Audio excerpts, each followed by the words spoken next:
नमस्कार दोस्तों, एक बार फिर से सरकार के द्वारा सच बोलने वाले को इंस्टीट्यूशनल बॉडी से हटाने का निर्णय ले लिया गया है, जहां पर सरकार ने अशोक लवासा जो हमारे इलेक्शन कमिश्नर हैं, जो आने वाले समय में चीफ इलेक्शन कमिश्नर बनने जा रहे थे, उनका पत्ता साफ कर दिया। उनको इलेक्शन कमीशन क्विट करने पर मजबूर कर दिया और उनको एशियन डेवलपमेंट बैंक का वाइस प्रेसिडेंट बना दिया गया। जी हां, अशोक लवासा वही इंसान है, वही पर्सन है जिन्होंने 2019 की जनरल इलेक्शन के दौरान मोदी और अमित शाह के खिलाफ जो मॉडल कोड ऑफ कंडक्ट की वायलेशंस थी उनके खिलाफ वोटिंग की थी और उनको बार बार उसके बाद टॉर्चर किया गया, उनकी फैमिली को टॉर्चर किया गया। अब फाइनली अशोक लवासा जो चीफ इलेक्शन कमिश्नर बनने जा रहे थे, जो सरकार को पता था कि आने वाली इलेक्शंस में बिहार, वेस्ट बंगाल, यूपी इलेक्शंस में उनके लिए खतरा बन सकते हैं, उनको वहां से निकाल ही दिया गया। आखिर इसके पीछे सच्चाई क्या है? कैसे सच बोलने वाले इंसान को एक जो कॉन्स्टिट्यूशनल बॉडी है उसके पर्सन को कैसे हटाया जाता है? और यहां पर मैं ये भी बताना चाहता हूं कि ये इंडिया की हिस्ट्री में दूसरी बार हुआ है जब किसी इलेक्शन कमिश्नर ने क्विट किया हो अपनी टर्म को खत्म होने से पहले। 1973 में ऐसा हुआ था, दूसरी बार अब हुआ है जब हमारे इलेक्शन कमीशन को क्विट करने के लिए मजबूर कर दिया गया और उनकी फैमिली को टॉर्चर किया गया। इस सब चीज को जानने से पहले हमें यह देखना होगा कि आखिर इसका कॉन्स्टिट्यूशनल स्ट्रक्चर क्या है। देखिए, चीफ इलेक्शन कमिश्नर वो इंसान होता है, वो पर्सन होता है जो इलेक्शन कमीशन की बॉडी को देखता है, जिसका मेन काम होता है फ्री एंड फेयर इलेक्शंस को हर जगह कंडक्ट करवाना all over India. Chief election commissioner के साथ साथ दो इलेक्शन कमिश्नर होते हैं जो ये काम को देखते हैं कैसे हर स्टेट और इंडिया में कैसे फ्री और फेयर इलेक्शंस को कंडक्ट करवाना है। करंट की अगर हम बात करें, करंटली जो चीफ इलेक्शन कमिश्नर है दैट इज सुनील अरोड़ा, उनकी टर्म जो है वो अप्रैल 2021 में खत्म होने जा रही थी और उसके बाद Ashok Lavasa chief election commissioner बनने थे। चीफ इलेक्शन कमिश्नर के बारे में मैं अगर बताऊं तो इनकी जो टर्म होती है वो होती है 6 ईयर्स या फिर 65 ईयर्स, जो भी पहले खत्म हो जाए। इंडियन कॉन्स्टिट्यूशन के आर्टिकल 324 में क्लियरली मेंशन किया गया है चीफ इलेक्शन कमिश्नर और उनके रोल्स और उनकी जो पावर्स है उसके बारे में। चीफ इलेक्शन कमिश्नर का काम होता है इस चीज को देखना कैसे इलेक्शंस कंडक्ट करवानी होती है। इनको प्रेसिडेंट के द्वारा नियुक्त किया जाता है और चीफ इलेक्शन कमिश्नर को हटाना एक बहुत ही टफ प्रोसीजर है जो अभी तक नहीं हुआ। 2019 की जनरल इलेक्शंस के दौरान बहुत सारे सवाल उठे थे इलेक्शन कमीशन की बॉडी पर, जहां पर यह देखा गया कि जो बीजेपी पार्टी है उन्होंने मॉडल कोड ऑफ कंडक्ट की बहुत ज्यादा वायलेशंस की। नरेंद्र मोदी और अमित शाह इन्होंने मॉडल कोड ऑफ कंडक्ट की बहुत ज्यादा वायलेशंस की, लेकिन जो इलेक्शन कमीशन की बॉडी थी इन्होंने आवाज नहीं उठाई, बार बार उनको बरी करते रहे। लेकिन उस समय एक ऐसे इलेक्शन कमिश्नर थे जिन्होंने बार बार इसके अगेंस्ट वोटिंग की थी, वो थे अशोक लवासा।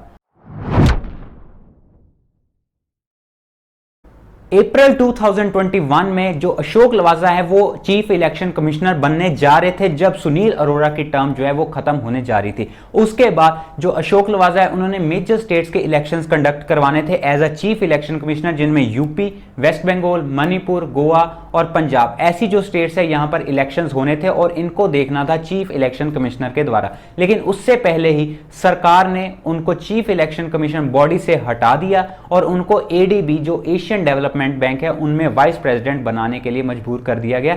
यहां से साफ पता चलता है कि यह फोर्सफुल डिसीजन सरकार के द्वारा लिया गया, उन पर एक टॉर्चर किया गया, उनको आइसोलेट करने की कोशिश की गई ताकि आने वाले समय में जो मेजर स्टेट्स है जैसे कि यूपी है, वेस्ट बंगाल है, जहां पर सरकार की बहुत ज्यादा निगाह है कि वहां पर सरकार बनानी है बीजेपी ने, वहां पर इलेक्शन कंडक्ट करवाने से पहले ही उनको हटा दिया गया, क्योंकि उनको पता था अगर अशोक लवासा बनते हैं चीफ इलेक्शन कमिश्नर तो उनके लिए बहुत बड़ी मुसीबत खड़ी हो जाएगी। अब इसके बाद जो सुशील चंद्रा हैं वो पूरे हकदार हैं चीफ इलेक्शन कमिश्नर बनने के, और यह भी बोला जाता है जो सुशील चंद्रा हैं वो सरकार के काफी ज्यादा फेवर में रहते हैं, उनके द्वारा काफी ज्यादा इंक्लाइंड है।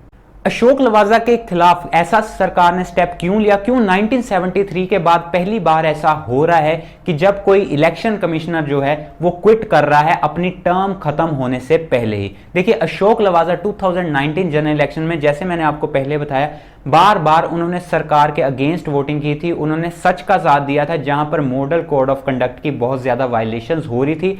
वहां पर उस समय अशोक लवासा ही ऐसे इलेक्शन कमिश्नर थे जिन्होंने सच का साथ दिया था, उन्होंने free and fair elections conduct करवाने में बहुत बड़ा अपना योगदान दिया था। लेकिन उसके बाद जब सरकार चुनकर आई उसके बाद अशोक लवासा और उनकी फैमिली को बार बार सरकार के द्वारा टॉर्चर किया गया। सितंबर 2019 अशोक लवासा की वाइफ नोवल लवासा को आईटी नोटिस भेजा जाता है, जहां पर उन पर इनकम टैक्स की जो फाइलिंग्स है उनको रोकने के लिए, उनको छुपाने के लिए उन पर एलिगेशंस लगाए जाते हैं। जो उनकी वाइफ है मिसेस लवासा, उन पर बहुत सारे ऐसे चार्जेस लगाए गए थे, जहां पर उनको अपनी जो कंपनी थी जिसके वो डायरेक्टर थे उससे क्विट करना पड़ा। और इसी के साथ साथ मैं ये भी बताना चाहता हूं, ये वही इनकम टैक्स डिपार्टमेंट है जिन्होंने नोटिस भेजने से कुछ महीने पहले एक ऐसा सर्टिफिकेट दिया था उनकी वाइफ को, अशोक लवासा की वाइफ को, जिसमें यह लिखा गया था कि इनकी जो फाइलिंग्स हैं, इनकम टैक्स की जो फाइलिंग्स हैं, वहां पर इन्होंने कुछ भी नहीं छुपाया। तो ऐसा सर्टिफिकेट दिया जाता है इनकम टैक्स के द्वारा, और उसके बाद ही, उसके कुछ महीने बाद ही इनकम टैक्स डिपार्टमेंट जो है उनको नोटिस भेजता है कि उन्होंने इनकम टैक्स की जो फाइलिंग्स है उनको छुपाने की कोशिश की है। नवंबर 2019 अशोक लवासा के बेटे आबिर लवासा के खिलाफ इन्फोर्समेंट डायरेक्टरेट ने इन्वेस्टिगेशन स्टार्ट कर दी, जिस कंपनी के वो डायरेक्टर थे। एक कंपनी, ऑर्गेनिक कंपनी, जिसका नाम था नरिश ऑर्गेनिक्स प्राइवेट लिमिटेड, जिस कंपनी के वो डायरेक्टर थे, उनके खिलाफ इन्वेस्टिगेशन स्टार्ट कर दी इन्फोर्समेंट डायरेक्टरेट के द्वारा, जिसके बाद उनके बेटे को वहां से हटाने के लिए मजबूर किया गया, जिसके बाद उनके बेटे ने उस कंपनी से रिजाइन कर दिया, उस कंपनी के बोर्ड से रिजाइन कर दिया।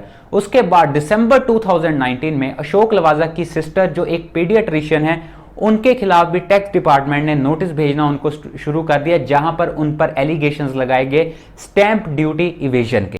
और उसी महीने दिसंबर 2019 में अशोक लवासा इंडियन एक्सप्रेस में एक आर्टिकल लिखते हैं, जिसमें वो क्लियरली मेंशन करते हैं कि कैसे सच बोलने से उनको आइसोलेट किया गया, उनको टॉर्चर किया गया, और उनको एक ऑनेस्टी के लिए, सच बोलने के लिए इतना सब कुछ कैसे सफर करना पड़ा। हालांकि उस आर्टिकल में उन्होंने ये नहीं बताया था कि किस पार्टी के द्वारा या किसने ये सब कुछ किया है, लेकिन उससे साफ पता चलता था कि अशोक लवासा ही ऐसे इलेक्शन कमिश्नर थे जिन्होंने सरकार के खिलाफ आवाज उठाई थी, और उनकी पूरी फैमिली को बार बार इनकम टैक्स डिपार्टमेंट, ईडी के द्वारा बार बार टॉर्चर किया गया। वही इनकम टैक्स डिपार्टमेंट जो उनकी वाइफ को गुड टैक्स पेयर का सर्टिफिकेट देता है, बाद में उनके खिलाफ नोटिस निकालता है। जब उनकी वाइफ और उनके बेटे ने जिस कंपनी के, वो कंपनी के बोर्ड के डायरेक्टर्स थे या मालिक थे, उनको वहां से हटने के लिए मजबूर कर दिया गया। अब फाइनली अशोक लवासा, जो उनके रास्ते में, हम बोल सकते हैं एक पत्थर था सरकार के एक रास्ते में, इतनी बड़ी इलेक्शंस आने वाली थी, अशोक लवासा को फाइनली उनके पद से रिमूव कर दिया गया। उनको चीफ इलेक्शन कमिश्नर जो वो बनने वाले थे आने वाले समय में, वहां से पहले ही हटा दिया गया सरकार के द्वारा। तो यहां से साफ पता चलता है कि जो हमारी सरकार है वो कैसे हमारी जो इंस्टीट्यूशंस हैं उन पर अटैक कर रही है, जहां पर इलेक्शन बॉडी जो है वही आज के समय में फ्री एंड फेयर बिहेव नहीं कर रही। तो इससे साफ पता चलता है कि हमारे जो टोटल इंस्टीट्यूशन है, चाहे वो जुडिशरी हो, वो भी अब बोला जा रहा है कि सरकार के कब्जे में है। सारे इंस्टीट्यूशन सरकार ने अपने अंडर ले लिए हैं, जहां पर हमें कुछ भी सच नहीं दिखाया जा रहा। सो जो सरकार के अगेंस्ट जाता है वो हर चीज हमसे छुपाई जाती है। तो ये अशोक लवासा थे, फाइनली हम ये बोल सकते हैं, ना रहेगा बांस और ना रहे बजेगी बांसुरी। ये पूरा काम जो है वो बीजेपी सरकार ने कर दिया है। इसके पीछे आप सबको पता है कि क्यों किया है, मैंने पूरी क्रोनोलॉजी जो है वो आप सबको समझा दी है। आई होप आपको आज की वीडियो से कुछ ना कुछ सीखने को मिला होगा। अब आप खुद सोच कर देखिए कि आने वाली इलेक्शंस में आपको क्या कुछ देखने को मिल सकता है, जहां पर ऐसे पर्सन को, ऐसे ऑफिसर को जो सच का साथ देता है उसको ही हटा दिया जाता है।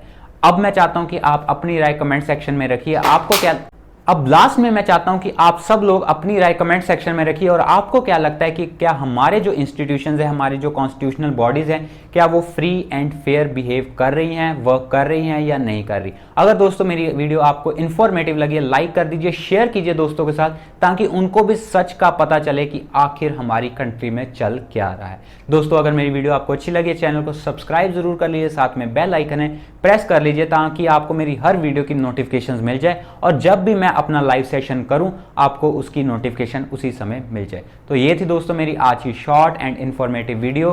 तो चलिए दोस्तों मिलते हैं हम अगली बार। बहुत बहुत धन्यवाद।